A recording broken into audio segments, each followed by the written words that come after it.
I was recently in Guangzhou in China, and unfortunately I wasn't able to see the auto show there.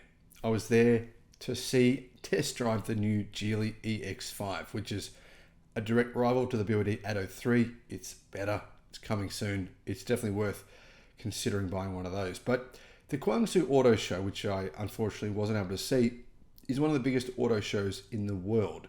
There was more than 1,100 cars on display. I mean, I think if you toured the place, you wouldn't be able to see every car. There's just too many there. Around half of the vehicles on display were electric cars. Here are some of the highlights.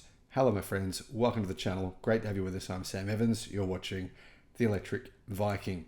Now, guys, I want to say a big thank you to our patrons and YouTube members. If you'd like to support us on either as a YouTube member or as a Patreon, that'd be fantastic. I'll put a link in the description below. So the Guangzhou Auto Show, it opened on the 15th of November. There was 1,171 vehicles there. Around half of those were EVs and plug-in hybrids. There was 78 global debuts. In other words, 78 cars that had never been seen before until the auto show. BYD, they were one of the companies that unveiled some new vehicles. They unveiled their new MPV called the Zeekr, I'm not sure how to pronounce it, but anyway, it's a new MPV which has 3-row seating and it's very practical. They also revealed the Yang Wang U7 in both EV and plug-in hybrid configurations, the Denza Z9, which is an SUV, and some of the other cars on sale on display were existing BYDs that you've already heard of before. BAIC. I actually owned a BAIC EV here in Australia. I bought it off an engineering firm that I believe went bankrupt. And I was intending to use that vehicle. It was left-hand drive, so I couldn't drive it on the roads here. Use it for energy storage. BAIC showcased its 3x3 Magna Core electric drive super solution, says Car News China, and models like the BJ30 and the BJ60. So SUVs, they're becoming more popular, especially these new kind of off-road, rugged-looking SUVs. Some of these look really, really cool. Vice President Peng Gang said the solution enhances off-road performance by integrating electric drive technology. BAIC plans to expand its electric off-road lineup to cater to lots of different users, whether that's value or whether that's full-on hardcore off-roading. Now, there were some other manufacturers there like BAIC with the Yep EV.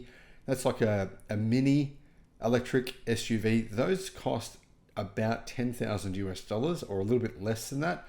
As you can see, this is the off-road design themed version. Looks pretty cute, pretty funky. So that's the Yep Plus EV, the SUV you're looking at right now.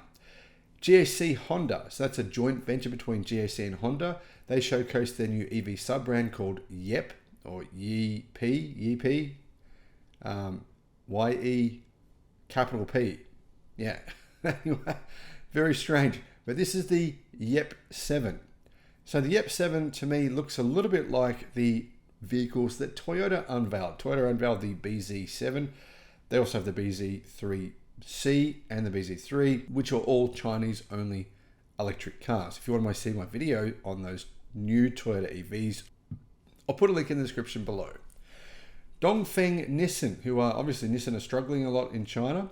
Nissan used to have the best-selling car for several years in China. It was the Nissan Sylphy. It was a sedan, pretty nondescript, a bit of a boring vehicle, but very affordable. And for some reason, it sold well. Well, those days are over. The Nissan Sylphy is no longer popular. I didn't see a single Nissan Sylphy on the road when I was in China. In fact, the last 2 times that I've been in China, I haven't seen a single Nissan Sylphy, even though there should, in theory, be millions of them on the roads in China. Nissan unveiled the N7 electric sedan. This is going to be coming out in 2025. It has advanced sensing technology and a high-performance processor, but it doesn't have Nissan's so-called solid-state batteries, which it claims it will have in its cars in 2026 and also 2027, but I don't personally believe that. Now, another car that was there, GU, which is a joint venture between Baidu and Geely, they had their Robo X concept, basically their supercar. This has a carbon fiber tub, carbon fiber construction, and yeah, it's an EV supercar, which looks absolutely incredible.